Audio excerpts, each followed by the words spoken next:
Fantasy Top 5. We just barely came in. I forgot to unmute the mics. My bad. Oh, That's right. cool. Hey, we're back. The whole time. We are back. I'm back. And we're back from a bye, which I wonder if anybody missed our fantasy advice on Thursday. Yeah, I'm sure they did, because there was a lot of stuff we could have helped them with. Like, I would have easily said that Pierre Garçon was going to own it, even though he hasn't done anything in weeks. I struggled. I went and picked him up in both leagues because I was like, I gotta do this, right? I gotta go get him because he's coming back. Mhm. And I struggled all morning, even right up until like the game started. I'm stuffing my face with turkey, and I'm like, I should put down this fork and go put him in at least one of the leagues, especially the one I was going up against RG3. I was like, that'd work out perfect. I could, play my guy, and if RG3 has a big game, he might. And I'm like, I just can't do it. I just can't do it. And then about an hour later, I was full and sad.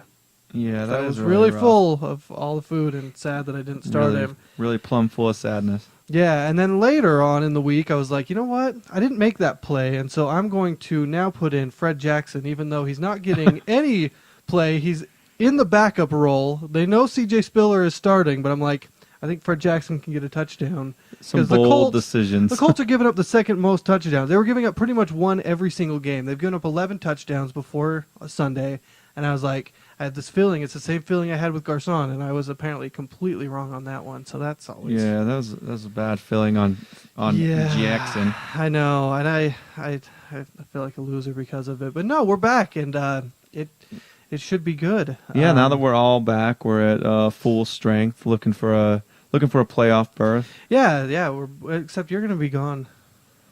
I'll be gone on the next Thursday's podcast, not the next one, but 3 from now, I guess. And then, but I think it'll actually make it better. I think the fact, because you will still be there in a. Yeah, I will be there. And that's the thing is, I was originally planning on for sure trying to call in, but then I realized that my mobile provider is T-Mobile, and they are a joy. If you're ever at a stadium and you have T-Mobile, using your phone, don't have an emergency while you're there, because you cannot use your phone. It's just like, I'm not going to work now. There's too many people using their phone. I also know from trying to be on the road as well, like the, which we'll talk about later, but the when I'm trying to check the games and all I can see is points on both sides, and I'm like, refresh, like the Rams game. And I'm like, 14-7, 14-7, refresh, 28-7. I'm like, what? So it's a great joy trying to check scores on the road and trying to do anything with mobile phones. Yeah, it's one of those things where it's like, it's just difficult because you never know when you're going to have service. We obviously aren't. I'm not based out of Oakland, so once you go to a different service area, your phone sometimes will just be weird. So we'll see what happens. If I can get it figured out, I'll call in. It'd be awesome because you'd be at the game. And I almost went to the Chiefs game. I was in Kansas City that morning, and my father-in-law actually knows the chief of police there, who could have got me onto the field, and instead I had to drive to Denver. Yeah, that's just rough, because that was actually a pretty good game for the most part. Like the Chiefs hung in there with them. Like they couldn't score any touchdowns, that was their issue, but there was a lot of points in the game where I was like, wow, the Chiefs are winning, and Peyton Manning isn't looking great. But that's the thing, is they still won, so it still has nothing to do with anything, but I feel like Peyton Manning, if you ask anyone. So, if nothing else, I did talk to some Chiefs fans, and needless to say, they're not very happy with their team. The thing with it is weird. Actually, one guy who was going to the game, and he's like, I would plan on wearing I think he was going to wear like a Grim Reaper mask just so he didn't have to show his face that he was there. They're not happy with their team. Well, it's hard because they made all the additions you need to make in the offseason. I feel like they got Hillis as that backup guy. They need a better quarterback, but Castle has had his moments there, but he hasn't been consistent at all. And they're just like my wife, actually, her dad went to the Chiefs game 2 weeks ago. Yeah, Aaron was saying. Yeah, and they left before it was even over. Because like they're getting blown out, and they're not huge football fans by any means, but they got tickets, and they got my father-in-law's boss gave him tickets to it, and it's like box seats because he's the boss, so he obviously has money, and I'm assuming that he probably just didn't want to go because he's just like, they're just getting their asses handed to him week after week. That's the thing is, I really wanted to push for it, but I kind of felt the same way. But I was like, that'd be really cool to go to the game. But... Well, I'd like to go just to watch Jamal Charles. That guy is a stud. And Peyton Manning was there. So well, yeah, and that'll be it. That's exciting too. But Yeah, I don't know. It's one of those things where it's just like teams that do awful like that just blow my mind because they had everything in order. As far as anyone looked, a ton of people picked them to go deep into the playoffs, and they just haven't done anything. That's true. But yeah, so we are back. Yeah, you guys did really well without me. Yeah, was Tino great. filled in great. And for anyone who is just joining us or who hasn't listened before, we are Fantasy Top 5. I feel like I'm a little rusty. I don't even know what to say. I feel like it's kind of been a long break for both of us. But yeah, I'm Sean. And I'm Eric. Yeah, Lane's posting up all of our info on there. But yeah, basically you He's can the find producer. us. Yeah, he's the producer. You can find us on Twitter, Facebook, Tumblr. You can find our podcast on iTunes Stitcher, and most apps. and Yeah. almost every podcast app. And you can also find us on YouTube, and you can find us live on justin.tv/fantasy top 5. Because we do the show live every Monday and every Thursday, an hour before each of the games, except for last Thursday because it was Thanksgiving. Yeah. And yeah, you can come on with the chat with us, ask your fantasy questions, and we will answer them. And now is actually the best time for that because it's coming to that point where at least I know I am like in both leagues I'm in, like it's getting right there, and there's just you have to make the right calls every week. Like, and that's the thing is I know Eric, like Eric's in both the leagues I'm in, and he's right there, like right on the line, and that Fred Jackson thing may have killed him in one league. Like, I don't know. I don't know depends on your what exact Steve standing. Smith does tonight. If Steve Yeah. Smith has a great game, I would have lost either way. If he does nothing, I would have won. So it kind of depends on that. Yeah. But yeah, it's depressing. I started out the year so great, and then Well, Fred Jackson's a big part of that. He does good, and that's the thing is I'm going to talk about it more later, but I think they're going to lean more towards Spiller. I do too. I think he's the future, and I think Fred Jackson's showing to be injury prone. So. No, I would not have put him in if it hadn't been for the Garcon thing. So it just kind of worked out in an awful. Yeah. So Yeah, it's that thing when you miss a one that you could have had, and you just want to make up for it. Yeah, it's what's so fantasy football is frustrating? kind of the devil in a lot of ways. Especially with that Thursday, was there being so many games that just kind of added up. But so yeah, we'll go ahead and get started here. We start every podcast with our top 5 newses and bruises, which is our top 5 news stories and our top 5 injuries of the week. And then my number 1 is, like I said, we just returned, and there's also a lot of possible returns in the NFL as well. It looks like Ray Lewis could possibly return week 15. Which would be huge. Which would be really good for the Ravens, Yeah. who've still actually been winning games. Yeah, but they've they are been by really the skin of their close. teeth on every Yes. single game. Yes, they have been. Number 2 is Greg Jennings, who I went out and picked up, who could be back week 13, which is huge. So that's if he's big. out there in your league, which he probably is, I would go try to get him. That's the thing. I feel like I've made a lot of good plays, but and then there's also Big Ben, who should be back next week. They're hoping. Against the Ravens. Cutler came back yesterday and played very nicely, which was good. And Alex Smith may never return, so. Which is sad. It really is sad, but it's just the way it works. Like it's not a fillings thing now. I Like know. you're a professional athlete, and he's a game manager, and it's not the 1980s. So And he's not a bad player, but he's not really good either. And that's the thing is, you tweeted out from our Twitter account a few weeks ago that I basically said fast forward 2 weeks, and Alex Smith will not be first string anymore. Yep, and It was funnier than that at the time, but I don't remember exactly what I put. And that was like a few weeks ago, but you pretty much called it, and it did take the concussion to kind of. But Kaepernick's he's good. Yeah, he He's is. talented.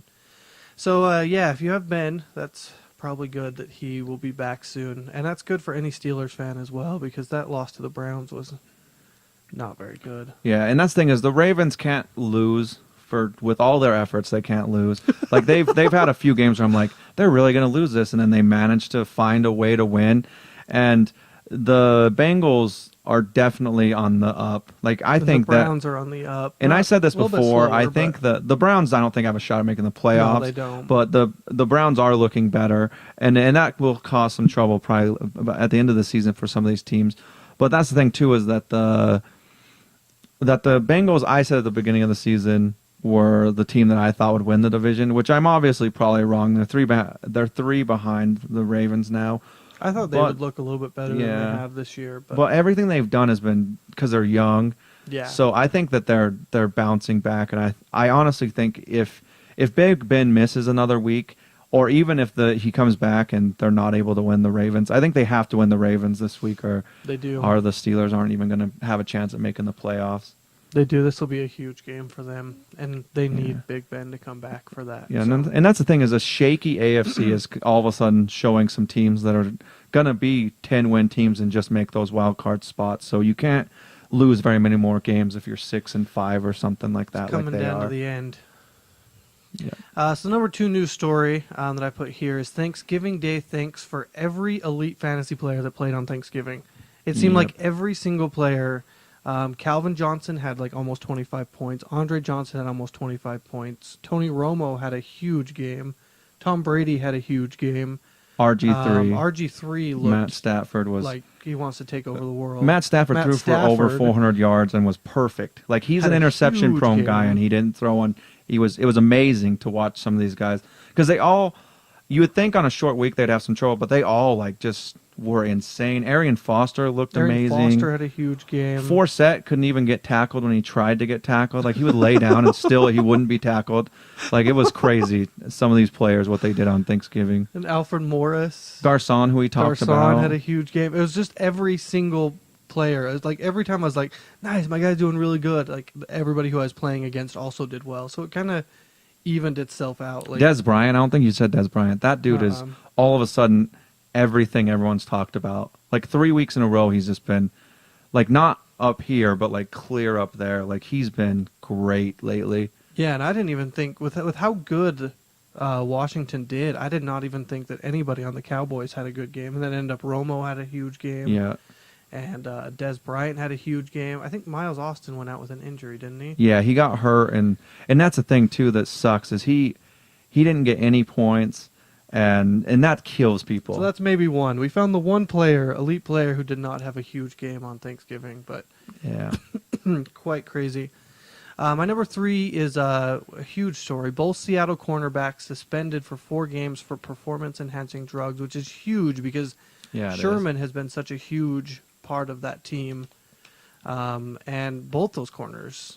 Brandon Browner has also been huge. So this is definitely a really big hit to Seattle, who's looked like a really good team this year, and both of them have both been really good as well. Yeah, so. and that's a big blow. But that's the thing, is they could appeal it, but I believe they're going to just kind of roll with it, because if they can find a way to win a few of their games going forward, they'll make the playoffs, and I think they're going to hope that they can win without those guys and hope they make it to the playoffs and then get them back for that.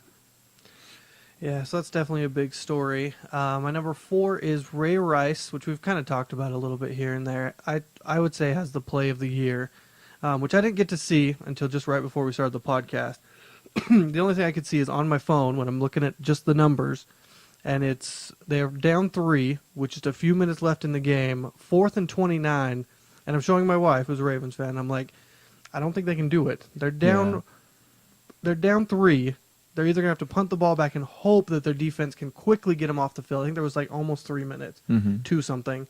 And then all of a sudden the next play is a 1st and 10 with Ray Rice getting 29 yards. I'm like, what the hell happened? And it was insane. And I just watched it. Absolutely insane. Yeah, and that's the thing, is Ray Rice is an animal, but I also, with the play of the year, I think the block of the year came from Bolden, who laid Weddle out, and Weddle didn't come back into the game from what I saw. It looked like he was out and then didn't come back in, and I don't know that his status right now, but it didn't look great. Like, it was a huge block. Yeah, Bolden's a big guy, and that's big for San Diego. Eric Weddle's a huge. I think Weddle is easily, before it's all said and done, he's going to be the best safety in the league. Like, if he's not right now, so he's good. going to be soon. Like, he's just insane. And apparently Ray Rice is also making a shirt that I don't know. It's kind of ridiculous. I can't even remember what it says. Something like, "Hey diddle diddle, Ray Rice up the middle" or something. So if you want to pick that up, it may be in store soon. And my number 5 news story is about Colin Kaepernick, who's kind of the big name right now. Yeah, he is. And my fifth story I always try to make ridiculous, but apparently he was in elementary school. He was a psychic because he wrote in a letter to himself. You know, you do that in elementary school. You write letters to yourself about what you want to be when you grow up. He wrote he wanted to play for the 49ers at quarterback, and now he is. And that is pretty awesome. And that it's a tough story. But it's tough because Alex Smith. It's like, oh, you're not gonna play at least in San Francisco probably again. But for him, he's like such an excitable guy. Like he's laughing on the sidelines. He's making huge plays, and he's just so thankful to be there. And it's great for Colin Kaepernick, I guess. I keep saying it wrong, but I don't know. I have to agree with it though. I think him being a quarterback, I don't think anyone else can win the Super Bowl now. Like Alex Smith had a lot of questions. And he just adds that extra thing that they didn't have before. And that's the only thing they didn't have was an elite quarterback. And I'm not saying he's elite yet, but I do think he's the guy that can make the big plays going forward. That's true. So now we'll move over to bruises. First one is Brandon Whedon gets a concussion. I didn't have a lot of time to prepare these, so we'll kind of have to update everyone on Thursday. But that looks like it could be big for the Browns if he ends up missing any games. Number 2 is Matt Forte leaves the game with an ankle injury, which is also another huge blow to the Bears. It looked really good. Andre Brown has a broken leg. It looks like he'll miss the whole season. Yep. Which we kind of talked about. I have David Wilson, which we've talked about off and on. If he can, podcast if he can go a couple games without fumbling or having any kind of mental mistakes, I think he'll get a lot of work. But I think they're just scared to use him right now because he's a big play guy, but he does make mistakes. That's true. And my number 4 is Pamil. I'm not sure how to say his name either. Aggravates his leg injury, which makes it even worse for the Jaguars. Yeah. Hopefully, MJD will be back soon. But they're not going to rush him. Like they're not going to the playoffs this year. Like, and I think this is a good time to see what you have in other players. That's what I'm wondering. Who else? Yeah, they actually have there with him probably being out. They need to find a. They used Jennings a lot, and Jennings actually looked okay. Yeah, they may have to put Rashad Jennings back in. And my number 5 is Miles Austin, who says he should play Wednesday, like we just talked about, because he went out in that game. So there we go. All right, awesome. And now we're going to move over to the top 5 surprises and disappointments of this week. The number one, and there were so many good plays, so I'm going to kind of go quickly through this because there's some of these are like a whole team or a couple players. And the first one is Steven Jackson / Beanie Wells. And it's going into that Rams-Cardinals game where you don't really know what you're going to get because both teams have been so up and so down. I sat Steven Jackson for Fred Jackson because I just didn't know what Steven Jackson was, especially with Amendola possibly maybe not playing as well. I was like, I don't know. I feel like Fred Jackson's going to hit a touchdown, and so that's why I keep going. Yeah, and then that's the thing is Steven Jackson, he's been running hard. And you have to give him credit for that, but he hasn't had the big games, and that changed in this game. He had 148 yards, I think it was, and he had 139 yards on 24 carries, and that's the thing is he's still that stud in there, but he's still going to work. So if you have him on your team and you haven't gotten rid of him, like I think you have to use him in some of these games, even though he has a tough schedule going forward.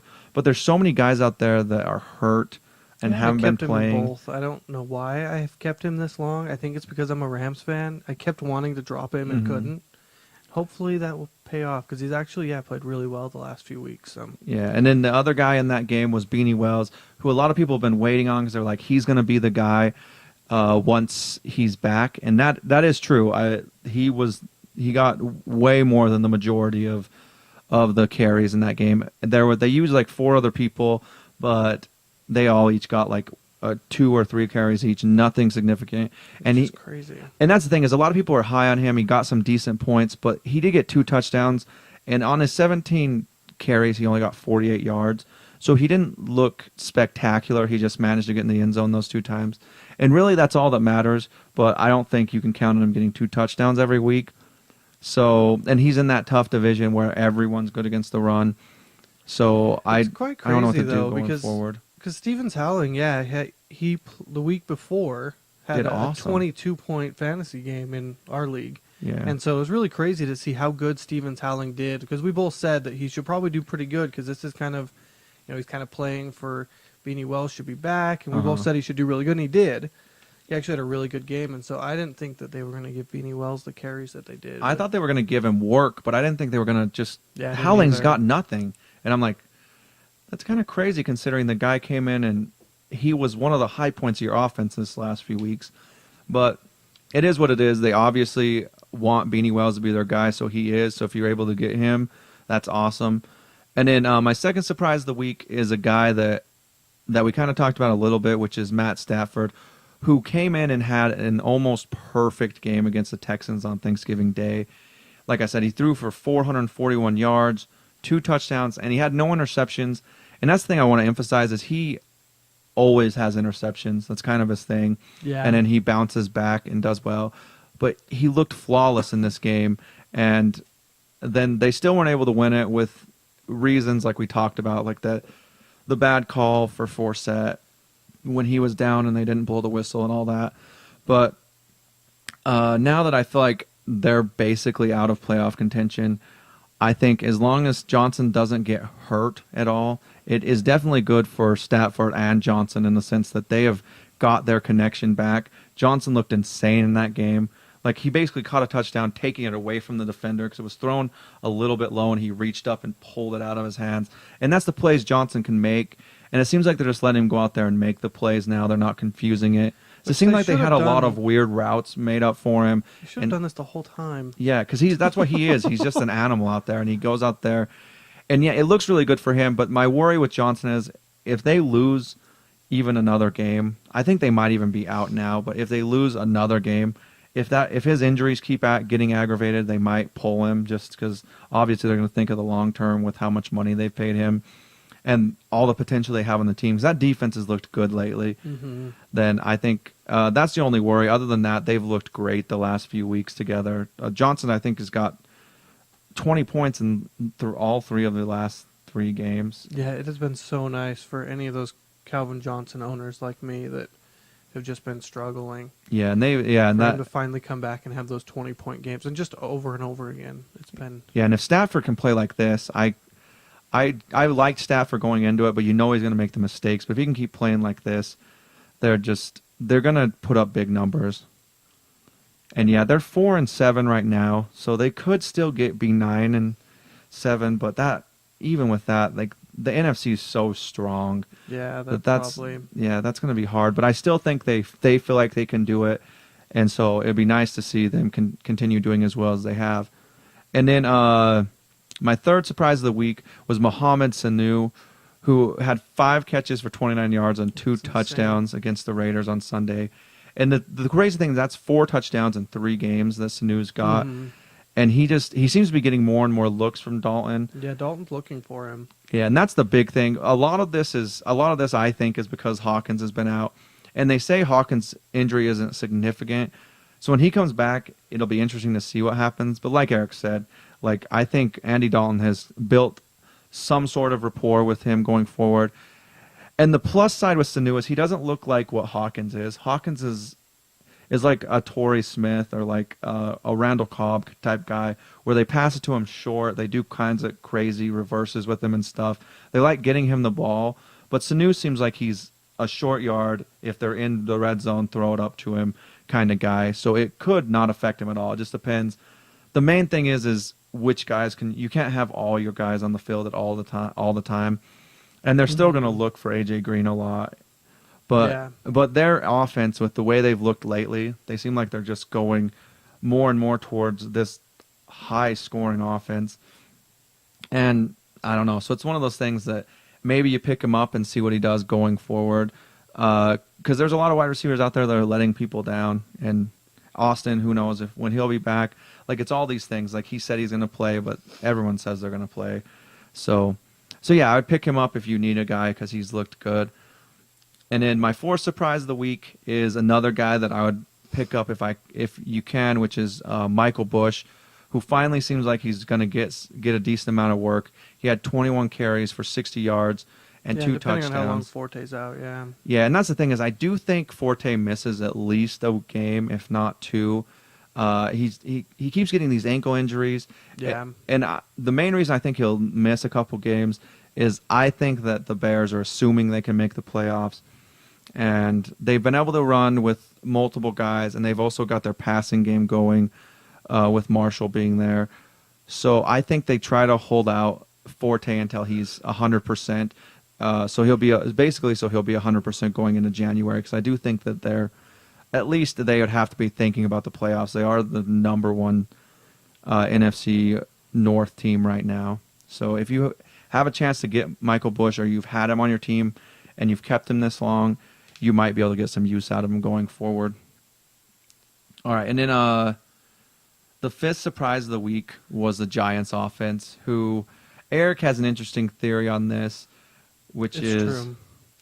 My theory with the Giants offense, and I did the same thing where I'm like, I'm pretty sure they're going to have a big game. Is I think, and it's weird because Eli's kind of that kind of goofy, kind of quiet kind of guy, but for some reason I think he just loves the spotlight. Like at the beginning of the year, it seemed like the Giants were playing a primetime Sunday night, Monday night, or Thursday night game almost every week, and then all of a sudden they stopped, and then they have another huge primetime game against the Packers, and Eli steps up, and he just steps up huge, and I just think that Eli really just, and I think maybe it's just a Manning trait to just step up when they need to, and in that light, and in that moment when they really have a big game coming up, and good quarterbacks do that. They step up when they need to.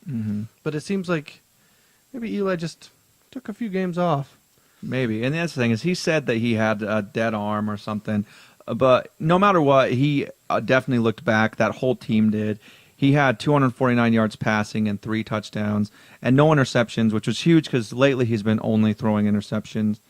And then another guy, Bradshaw, was on a slump. He had 3 games in a row with less than 10 points. Have they all? Yeah, he had 64 yards rushing, 61 yards receiving, and a touchdown.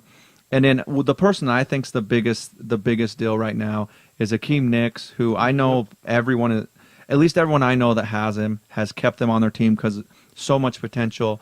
And then he had 77 yards and a touchdown. And it looked like Eli was looking for him every time they were in the red zone. So I think he is the main guy that I think he's bounced back, and I think he'll look good going forward. It's because Hakeem Nicks wants to be that guy, and we all saw it last year. Like he single-handedly defeated the Packers in that game, in that playoff game last year, like that Hail Mary catch and stuff. He's just a big-time dude, and I think he's going to own it going forward. Like if you have him, I would play him going forward because when Eli looks good, so does Hakeem Nicks. That's just how it is.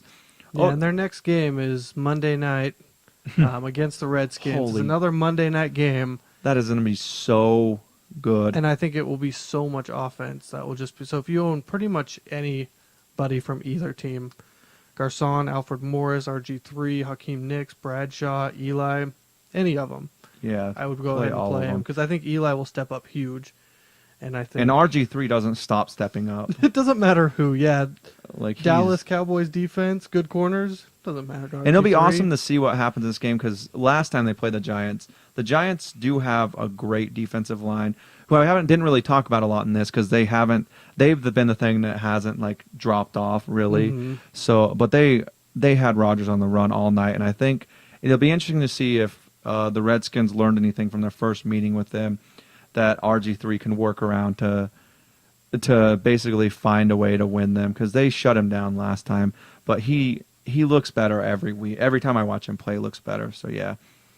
All right, and then my 5 disappointments of the week. Number 1 was Carson Palmer, who has basically been a junk time hero for fantasy owners because the Raiders have managed to be down by a huge amount in almost all the games. And the same scenario happened again in the game against the Bengals on Sunday. And it was just a slightly different result for Palmer.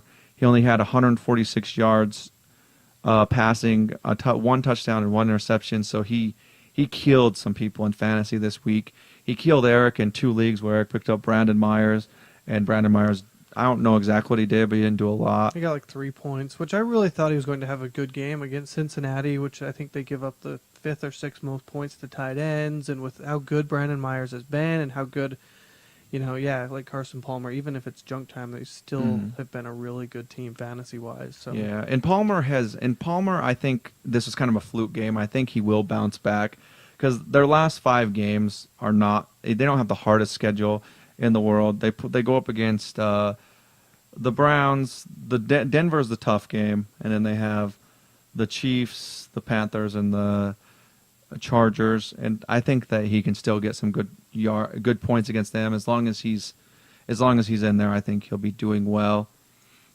And then my second disappointment of this last week was the Packers offense, who just looked terrible.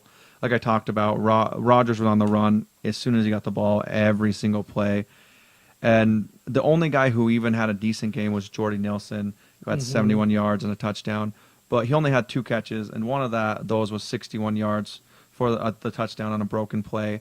And that was the whole game. You want to talk about Packers highlights? That was it, yeah. And the thing is I don't know what McCarthy was thinking, but they don't have a running game. Get that through your head. Giving it, yeah. They ran it when they were down 21. Giving it to Alex Green's awful. He's bad. And so Starks bad. isn't much better, but it's just insane watching them try to get a running game going to the point of using Kuhn. And I know they used Kuhn at the end, and everyone's like, oh, they just used Kuhn because the game was over.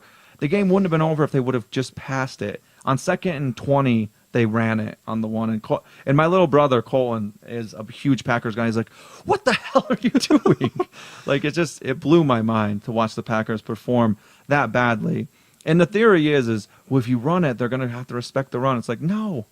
The 4 guys at the line, you can still stop the running game. They give a terrible offensive line. Yeah. Yeah, them losing Cedric Benson was not good because they've not had a running game since, and they haven't had a running game for a few years now. So, and they haven't had a line for the longest time either. Rodgers is he starts getting enough time, and that's the thing is I don't think this is going to stop the Packers, but I do think because I don't think everyone has a defensive line like the Giants do, but it's one of those things that if they don't figure out their line problems, they're going to get knocked off early in the playoffs by a team like they did last year, which was the Giants.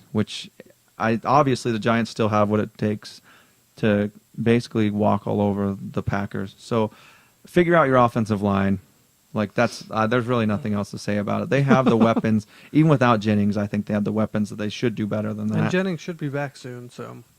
And by the way, Finley is still Finley. The best play he made was on a super broken play where he ran across and caught a ball that was bounced up in the air.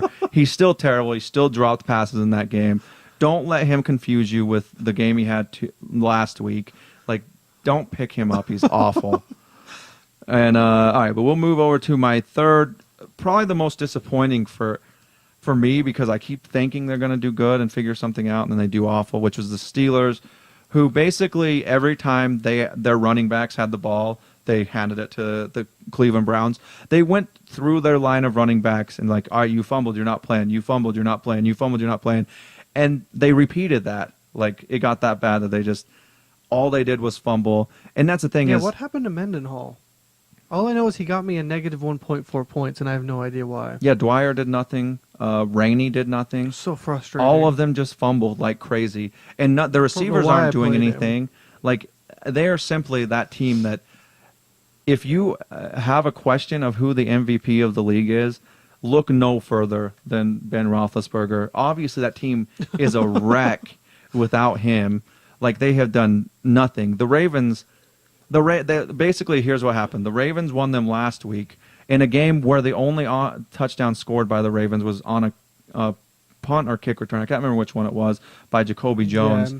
And then they still couldn't win that game. And then they lost to the Browns, who, like I said, 8 turnovers. Like, I don't know. If Roethlisberger misses another game, or if he even, like I said before, if he even comes back and they lose to the Ravens again, I think they're done. And that's the thing, too, is...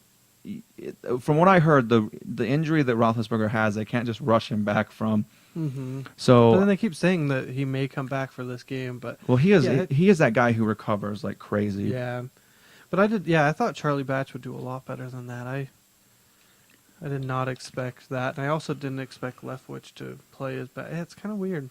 Yeah, and that's the thing is Leftwich actually I thought looked okay, but then he He obviously got hurt Yeah, in the he first did. quarter and then Yep. played through it.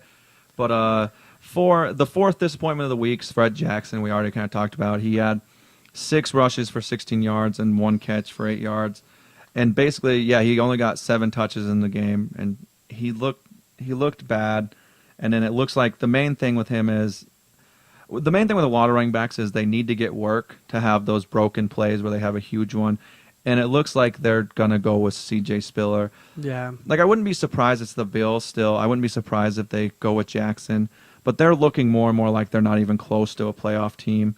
And so I think they're going to go with what they think they're going to go with next year, which I think is C.J. Spiller.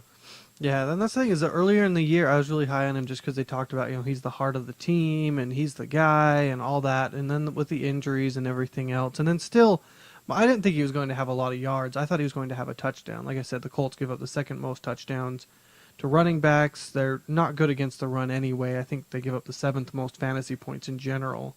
Mm-hmm. And so I kind of thought that he would get a goal line touchdown, and that's what would get him the points. I thought he'd get 20 to 30 yards and a touchdown, around 9 or 10 points. So, but Yeah, and he just probably, I would definitely hold off on playing him. and it's just one of those things where he's getting older and he seems to be awfully injury prone, and that just adds up to him not getting the touches that he needs. All right, now my 5th disappointment of the week is something we kind of touched on, and that's the refs / Jim Schwartz, which the Texans played okay, but they should have lost the game to the Lions on Thanksgiving. And the fact that Forsett had that play happen, the whistle didn't get blown. He did the right thing. He ran to the end zone. Yep. And in my head, everyone is accrediting the issue to Schwartz, but I think any coach in their right mind that has that thing happen to their team where they're like, how is he not down? How are they not blowing the whistle? They're going to throw the challenge flag because they know that it's the wrong call. Mm-hmm. And the fact that they have a stupid rule, that basically a loophole rule that gave the Texans the win, which is you threw the challenge flag, so now you get a penalty, and it can't be reviewed. It's just BS to me. Like, you have to, anything that makes it so we know we made the wrong call, but that call has to stand, is something that shouldn't be there. And that's the thing is, this isn't the first time there's been a rule like this. Like, I think the NFL really needs to take in the offseason and look at their rules and fix some stuff, because it's a joke. Like, I don't know. You saw. Did you see what happened with it? Yeah. He was down. There was no. Yeah, there was. It was clear that he was down. Yes, it was, and then he got back up again and then ran it in. But yeah, I don't. And how you keep track of what's challengeable and what's not, and if you throw one that's not challengeable, you get penalty. So it's, and that's a new rule too, where they review everything. So in my head, Schwartz shouldn't get any blame for this. He's passionate. Everyone knows that. He almost fought Harbaugh last year. Like, he's a passionate guy. He runs out there. He doesn't want his team to get jobbed, basically. So he throws the challenge flag. And I feel like if you throw a challenge flag and it's not challengeable, they should just hand it back to you and be like, it's not challengeable. Like, how are you supposed to keep track of all that, especially in the middle of a game that's a big game with a big play going on? I don't know. And everyone knows that in the NFL, if you think you got over on someone, the first thing you do is you bring the kicking team on. They kick the field goal, so you can't challenge it, or they run the next play. That's what every team does. So in his head, he's rushed. He has to throw it. I don't feel like he made the wrong decision, but everyone is passing the blame to him because they don't want to point out that the NFL has these issues where they just have stupid loophole rules, and I don't know. I can't stand it. Like, there's so many little things like that.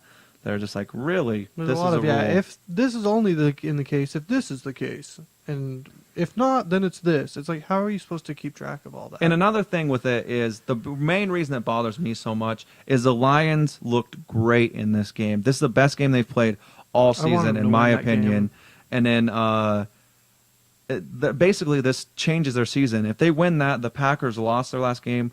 All of us, and the Minnesota lost their game as well. All of a sudden, they're right back in it. But instead, they're basically on the outside looking in. The chance of them making the playoffs is basically maybe like 2%. And that's the thing is, I want to see a Calvin Johnson and a Matt Stafford in the playoffs. They are two of the most elite players in my opinion. Like Calvin Johnson's the best receiver in the league. He keeps proving that. When you give him the chance, he'll make the big plays. And Matt Stafford He's a really good one quarterback. one of the best passers in the NFL.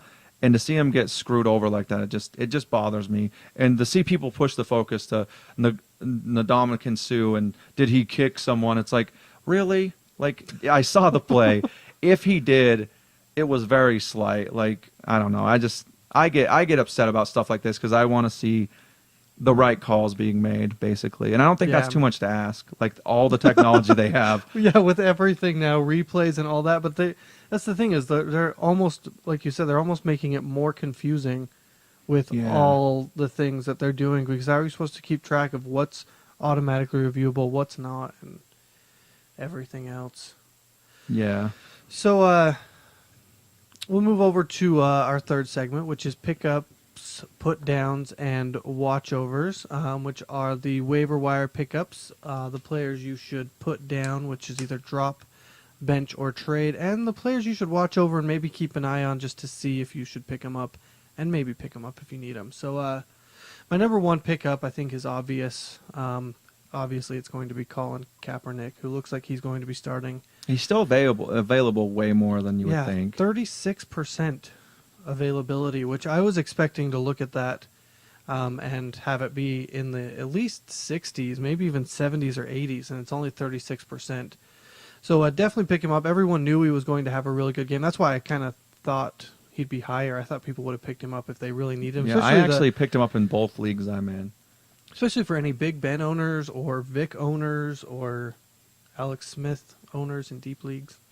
Or Flacco owners. Or even guys that are running with a person that they don't have a lot of faith in, like Tony Romo, Carson Palmer. Both guys that are doing decent, but you don't have a ton of faith in. I think, it surprises me, too, that I thought he'd be like 60, 70% Yeah, owned. I did, too, which Flacco actually didn't end up having a good game, but he didn't look like he was going to. My number two is Noshawn Moreno at 20%, who looks like he's going to be the guy. Everyone kind of thought Ronnie Hillman. I tried to use a waiver wire pick on him because I'm a McGahee owner. Didn't get him. And now I don't really care because it seems like they may go with Noshawn Moreno, which I really do like the guy. I had him 2 years ago, and he played awesome, and then kind of had injury problems and never really came back. And I feel like he's that guy that I just, even though he destroyed me, I still have that hope. And so I think you should definitely pick him up. They've used him in the past. It seems like they're going to use him over Hillman. I don't know if it's a rookie thing or whatever, but he did end up having a good game. Yeah, it surprised me, but yeah, he did well.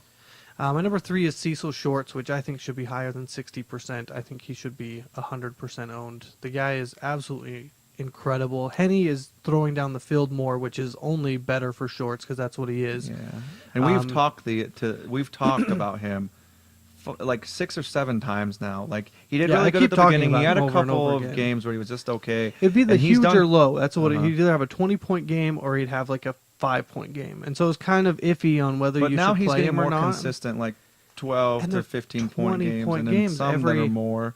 It seems like it's been a 20-point game every single week. And I guess you have him in our PPR one though. In PPR, it's a little bit more.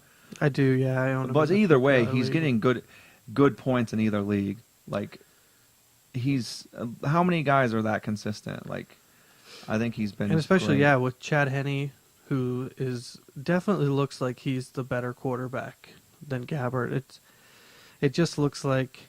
Yeah, he had 16-point games, 16-point in our non-PPR, and it seems like he's been right around that. I mean, yeah, over 100 yards and a touchdown, you can't really beat that. 14, 16. So yeah, I mean, he's been pretty much 20 points in a PPR, half-point PPR, and around 15 for like the last 4 weeks. So definitely, I think he should be 100% owned. Yeah, if he's out there, he shouldn't be. Like basically, that's all there is to it. It's like. It's like most of these guys Eric will talk about. It's like, really? They're still out there?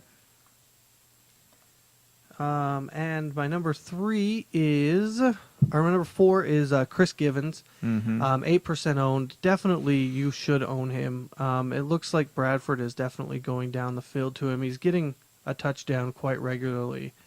And with Amendola still kind of having injury concerns, he's definitely the other guy you want to own there. And my number 5 is Mohamed Sanu. Like we talked about, only 3% owned, and Dalton is definitely looking his direction. Yeah, and don't get me wrong, A like lot. wide receivers deep, like it's the deepest position by far. Yeah, there's but a lot still, of 'em. some of these guys, it's crazy to me that they're not owned more than that. Like Givens and Sanu are a little bit, like I don't think a lot of people know who they are, but they need to figure it out. Those guys can help you in the playoffs. Well, the 3 I'm going to name right here in the put downs are people that I think you should drop.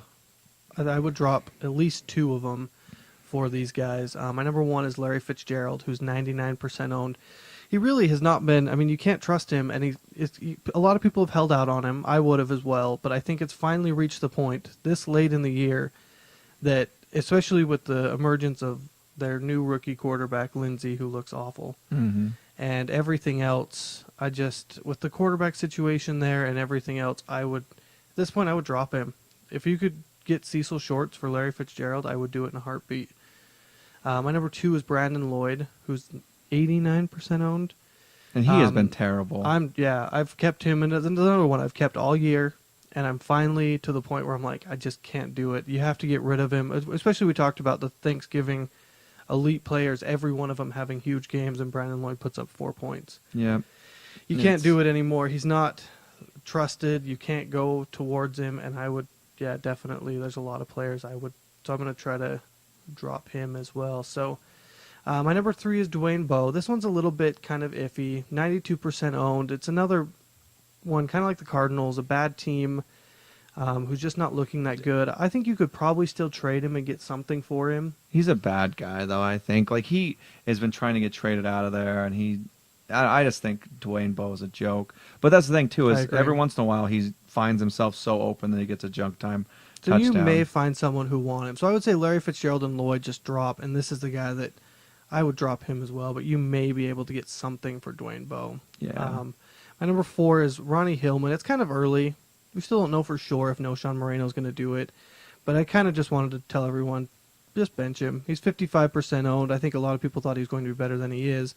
And my number 5 is Pierre Thomas, who's 56% owned. It looks like they kind of did what we kind of thought. I think it's going to be Ivory, and it's going to be Sproles, and it's going to be Ingram. Like they don't like running it, but they do like Ivory, and Ivory I think has earned it. Ivory busted his ass in the couple weeks that Sproles wasn't there and really helped him get those victories. So I think he earned the spot. And Pierre Thomas is he's too in between. Like he's a good ball catcher, but he's not as good as Sproles. He's a good runner, but he doesn't have the power of Ivory or Ingram. So he's kind of that, in the middle. Like he'd do great on a lot of teams, just not the Saints anymore.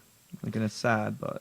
So I would definitely bench him, and maybe there's a lot of other running backs that I would maybe pick up instead of him. The watchovers go over really quick. Justin Blackmon, who like we talked about, Chad Henne's just been really, really good the last few weeks, even against Houston. He's also 60% owned. I would rather own Cecil Shorts than him, even though they're both the same percent owned. Mm-hmm. But my number 2 is Beanie Wells, who we talked about, 47% owned. He may be someone you might want to pick up. The Cardinals look really bad, but He's in a tough division, but he's one of that's the thing is their running game and their defense has all of a sudden became the positives of that team, which is weird when Larry Fitzgerald and kind of Andre Roberts are on that team, and they just can't get anything because their quarterbacks are terrible. No. My number 3 is Plaxico Burress. I wouldn't put a lot of stock in Burress coming back. It's kind of a huge story, and we kind of missed it because of He didn't look us being great in gone. that game either. But they already have quite a few. With Big Ben coming back, it may help him. But 10% owned. I would kind of just watch over because he could be someone towards the end of the year that maybe you want to own. Number 4 is David Wilson, 14% owned. We've talked about him a lot. With Andre Brown going out, he's definitely going to be the backup to Bradshaw, but I wouldn't put a lot of stock in it. And my number 5 is Jaquiz Rogers, which we've talked about a lot on this podcast, that he should be starting instead of Michael Turner, who is just awful. He is 42% owned, so he's quite high, but I think he should start. So, Yeah, I agree with you 100%. there we go. All right, and we got about 10 more minutes. So we're going to jump over to our last segment, which is the true or false segment. And like I always do, I'll go over the ones from last week's, which this one's actually 2 weeks ago because we didn't do this segment last week because we kind of took a different approach for the Thanksgiving episode. Oh, yeah. And the first one from that was the Saints will make the playoffs. And it was about 50-50 with true or false. Like, they kind of, half the people thought it was true, half the people thought it was false. So, I don't know. What do you think? Now, after seeing this, like, we kind of have, this was 2 weeks ago when they were finally coming back. I have to go with false now after they the lost. Yeah. I think it's probably false. And let's see. The second one was the Giants will not make the playoffs, and that was basically 100% false. And I had, obviously, after watching them again, I have to still agree. Yeah. And the Cowboys did a good job of not giving them a run for their money like we thought they would. So everyone's battling for second place, it looks like, in that division. Yep. And then third one is Nick Foles will finish the season as the Eagles quarterback. Once again, that was one of those that was basically 50-50 with true or false. I still kind of think it's true because I think they're giving up on going anywhere, and I think they want to see what they have in him. And well, I guess we'll probably find out tonight. Yeah, no, I think Vic's already been ruled out, and Vic and McCoy, I think, are both already ruled out. But we'll find out how Foles plays. Oh, okay. I thought, I get that. Because if he plays well, then... Yeah, and that's the thing is, I don't think they want to win games at this point. I think not that they don't want to win games, but I think they would rather see what they have in him because I do think they plan on getting rid of Vic in the offseason and going a different way. Like, it's a little bold of me to say that. Like, I don't really know, but that's just my feelings on it. And then the fourth one was the Seahawks will make the playoffs, and that was another one that was basically dead even. I don't know. I still think the Seahawks have a real chance. Those corners, with those corners, it could be bad. But I think a lot of that is... looked great. He looked great. Anyone who needed someone and picked him up, I had my wife do it, and it was good. He got almost 20 points, I think. So yeah, he's been really solid. And I still think I want to say true on that. Like, it's all of a sudden it's doing that thing that I love it to do, which is at the end it's coming down to this point where it's going to go and everyone's going to have a shot with like 3 weeks left. Like, it looks like everyone is still kind of in it. So the NFC, yeah. Yeah, it's so I don't know. I think I want to say true, but that one's so close. And especially, I would say true for sure if it wasn't for those two getting suspended.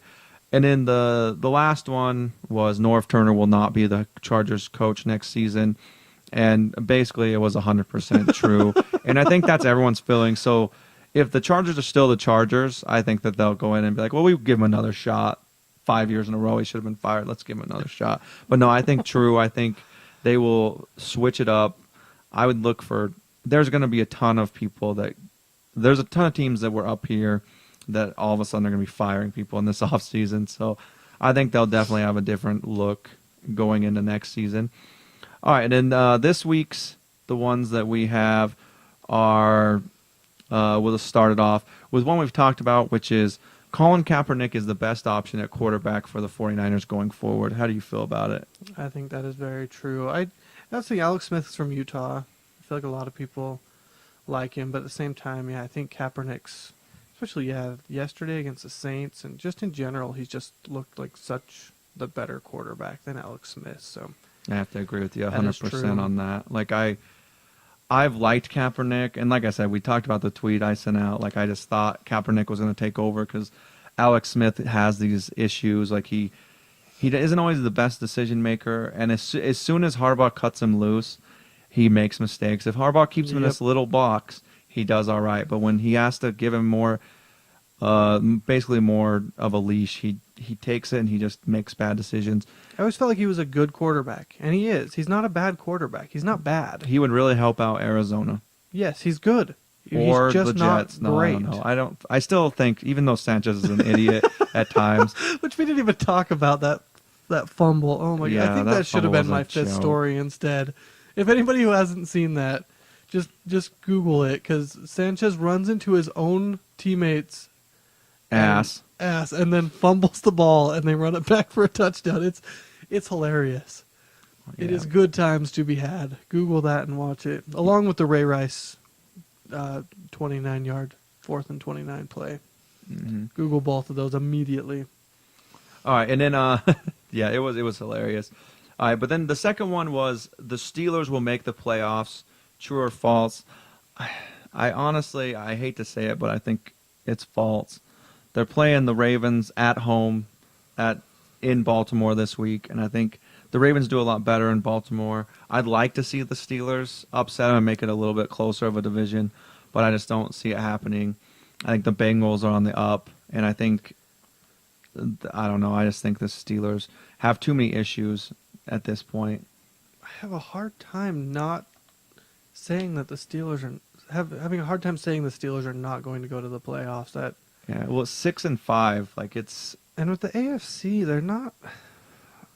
The Colts, though. the Colts are 7-4. I like them more.